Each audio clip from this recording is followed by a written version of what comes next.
See, I'm Alex, 28, and for as long as I can remember, I've been the wallet of the family, not in a metaphorical sense, literally.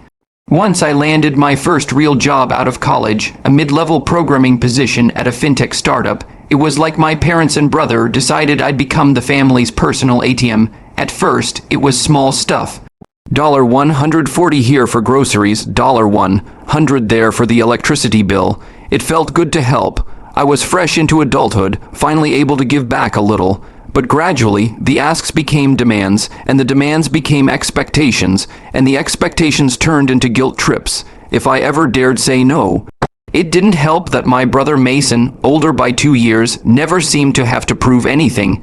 He flunked out of college his sophomore year, hopped between gigs, and somehow still lived in the house my grandparents had left behind rent-free with my parents.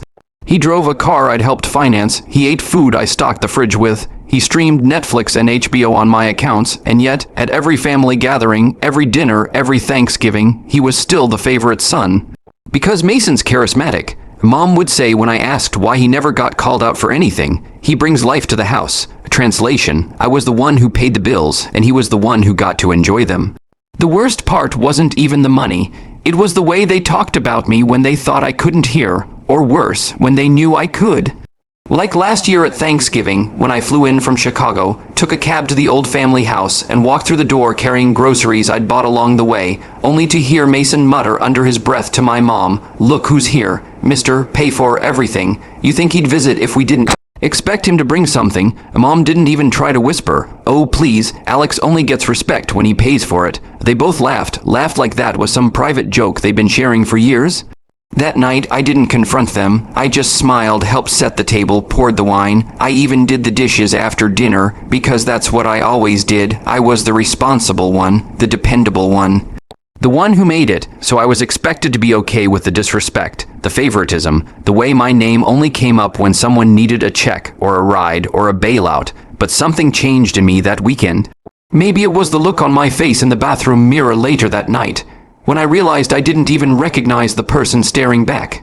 Or maybe it was when I saw the framed family photo on the mantel, Mason in the center, arms slung around Mom, Dad on his other side, and me awkwardly cropped off at the edge, like a guest in my own life.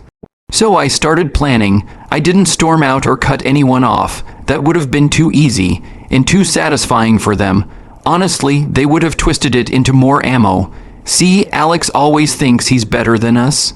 Instead, I pulled back quietly, methodically. I stopped offering to cover bills. If they asked, I'd say I had a tight quarter at work. If they pushed, I'd stall. I canceled the auto renewal on the streaming services they used, let the shared family phone plan expire, and moved all my cloud data out of the joint folder they always snooped through. But the real move, that took a little more time. You see, what they never paid attention to was that when my grandfather passed, he left the house in legal limbo. There was no clear will, at least none they saw. Just an old draft with handwritten notes in the margins, some ambiguous language, and a lot of assumptions. Everyone assumed the house defaulted to my mom, the only child. She assumed it was hers, and so did my dad and brother.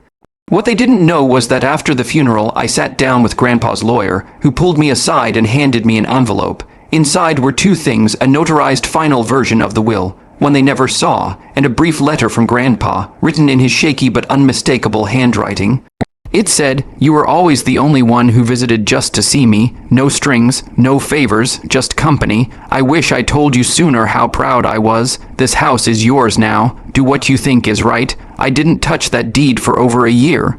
I wasn't ready. I kept paying the property taxes out of my own account and letting them leave there like it still belonged to them. I told myself I was being kind, that I didn't want to stir the pot, that maybe someday they'd apologize, or see what they were doing, or thank me. They never did. In fact, things got worse. Mason lost his latest job at a dealership and blamed me for not pulling strings to get him something at my company. Mom started calling me less, except to send vague texts like, "We need to talk. Can you send something for groceries?" Or Mason's car insurance lapsed again. "Can you help just this once?" The final straw came last week. My birthday. I didn't expect much. Maybe a card, a call. Instead, I got tagged in a Facebook post. A picture of Mason at some fancy steakhouse. Mom and Dad on either side, Big glasses of wine raised in a toast. The caption, celebrating Mason's hard work and future success. So proud of our rock. I wasn't invited. I wasn't mentioned. Not even a message. That was it. I booked a flight for that Friday and showed up unannounced. I still had a key. They were all in the living room. Half watching TV and halves scrolling on their phones. Mason looked up like I was the pizza guy who brought the wrong order. Didn't expect to see you, he said, tone already sarcastic. I bet. I replied calmly. Dad didn't say anything. Mom made that tight-lipped smile she always did when she was annoyed. We're a little busy right now, Alex. Can it wait? I walked over to the dining table and sat down. Opened my bag, took out the folder. Mason chuckled. Let me guess, bills. I looked at him and said nothing, just slid the document onto the table, the original deed, my name in bold, notarized and signed. Mom leaned forward, frowning. What is this? I spoke slowly. The house. It's mine. Grandpa left it to me. They all stared like I'd just spoken in a different language. No, no. Mom said, waving a hand. That's not right. We live here. He wouldn't. He did. I said, I've just been waiting.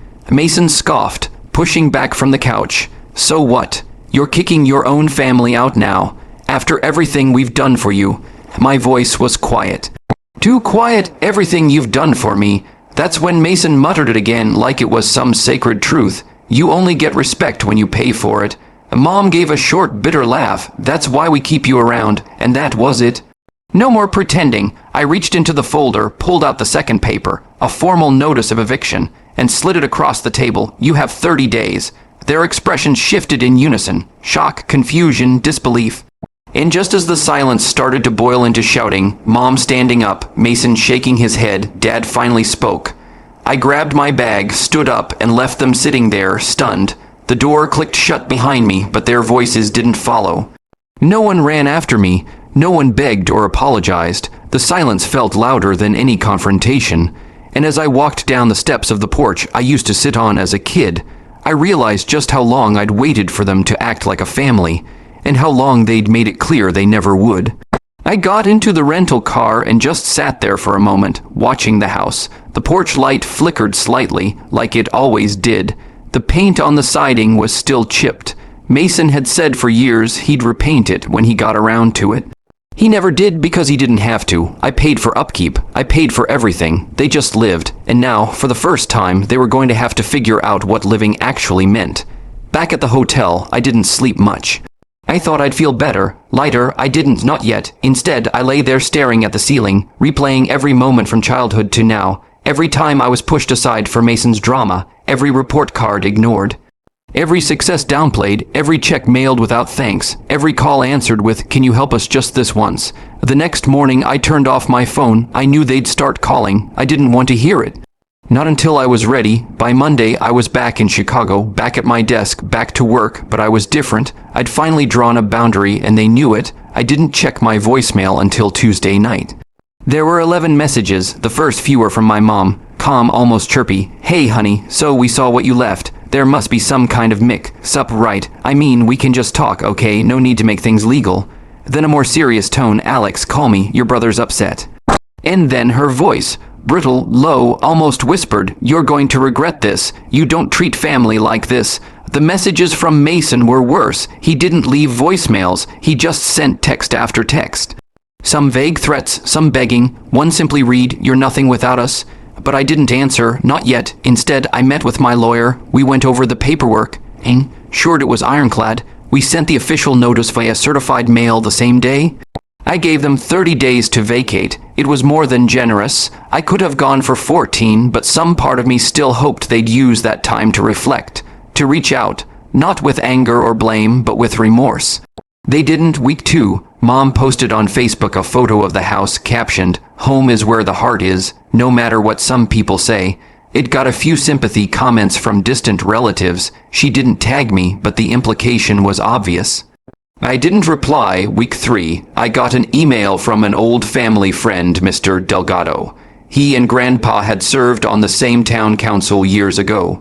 He said he was shocked to hear the news, but added, "I always wondered why your grandfather never let your mom sign anything official after he got sick. He trusted you, Alex. He said you were the only one who'd earned it." That message hit me harder than I expected. Not because of the validation, but because it made everything feel real, permanent, like there was no going back. 25 days in, I flew back quietly. I didn't tell anyone. I just wanted to see for myself. The front yard was a mess, lawn uncut. Trash bags on the porch, an old recliner dumped by the curb. There were boxes in the windows. They were packing. I stayed in the car, parked down the street, watching. I thought I'd feel triumphant. I didn't, not exactly. There was a heaviness in my chest. Because no matter how toxic they were still my family. And I had to become the villain in their story to reclaim my own. Then I saw Mason step out carrying a box. He looked tired, not angry, not smug, just beaten down, and behind him Mom flustered, still in her slippers, holding a stack of framed photos to her chest like they might shatter. For the first time in years, I didn't see them as the untouchable forces of my childhood. I saw them as what they were, two adults who made a series of choices, and now they were facing the consequences. The next day, I got a text from Dad, just 5 words, "We're gone, hope you're happy." That was it, no apology, no understanding, just blame. And I sat on my couch in my quiet apartment, reading those words over and over, thinking about how strange it felt, that after years of begging for scraps of affection, what I got in the end was a guilt trip. But I wasn't sad, not really. I was done chasing approval. Done paying for a seat at the table they never intended to offer freely. I had my own table now, and a week later, I got the final confirmation in the mail. The house was officially in my name, vacant with no contest, but what I decided to do next, even I didn't see coming. I didn't go back to the house right away. Something about stepping inside while their presence was still fresh made my skin crawl. I needed time, not just for them to be gone, but for their ghosts to be gone too. The passive, aggressive comments over breakfast, the stares that lasted just a second too long, the weight in the air every time I walked into a room, like I didn't belong there. I wasn't ready to relive any of it, not yet, so I waited another 2 weeks, let the house breathe, let it become a building again, not a battlefield, and during that time I did something I hadn't done in years. I sat down with Grandpa's letter. I hadn't read it again since that day in the lawyer's office, when my hands were still shaking and I was trying to pretend it didn't change everything. But now, in the silence of my apartment, I unfolded the paper and took it in every word, every cross out and scribble. He'd written it in the nursing home. You could tell from the dated letterhead the pen was fading. The pressure uneven, but the tone, it was him. That sharp wit wrapped in kindness. He talked about how lonely it got after Grandma passed, how much he looked forward to my visits, how I never rushed him. How I asked questions about his war stories, even when I'd heard them before. He said he saw himself in me, but a better version, smarter, kinder, stronger, and then the last line, take this house and make it yours, not for them, for you. Build something you can be proud of. I didn't cry. I just sat there for a long time, holding the paper like it might fall apart if I let go, and that's when I made the decision. The next weekend, I drove out early. The sun hadn't fully come up yet when I pulled into the driveway. It was surreal seeing the house like that, empty still. The porch creaked under my feet like it remembered me. Inside, it was eerie. Boxes gone, rooms cleared out, but the smell was still there. That strange mix of dust, old curtains, and lemon cleaning wipes. I wandered through the hallways slowly, brushing my fingers along the walls. The kitchen, where I used to do homework while Mason hogged the TV. The dining room, where every holiday turned into a stage play, with me as the background extra. I made my way to the living room, and that's when I saw it. They'd left something behind, a photo frame tucked into the corner of the bookshelf, almost hidden. It was a picture of the whole family, me, Mason, Mom, Dad, and Grandpa, all in front of the house one summer. I was maybe 13. My head was turned slightly, like I wasn't ready, like I wasn't part of the moment. I stared at it for a while, then I flipped it over, no message, just a crack in the wood where someone had clearly dropped it once. I set it down, face down on the table, and exhaled. That night, I didn't go back to Chicago. I brought a sleeping bag and stayed in my old bedroom. Now completely stripped, I laid on the hardwood floor, staring up at the ceiling, and tried to imagine what Grandpa would want me to do. The next morning, I made some calls. By Tuesday, I'd hired a local renovation crew, not just for repainting and rewiring, but for a full overhaul. I wanted the house to breathe again, not as a museum to my childhood, but as something new.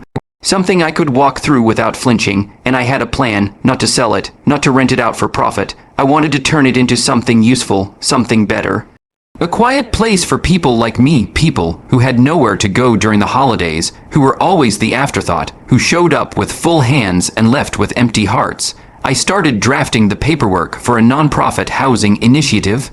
Nothing big at first, just a pilot, one house, a proof of concept, a place for overlooked college students who'd aged out of foster care.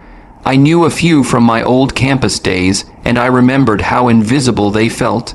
Always grateful, always quiet, always pretending they weren't carrying the world on their backs. I knew that feeling. The idea came together faster than I thought.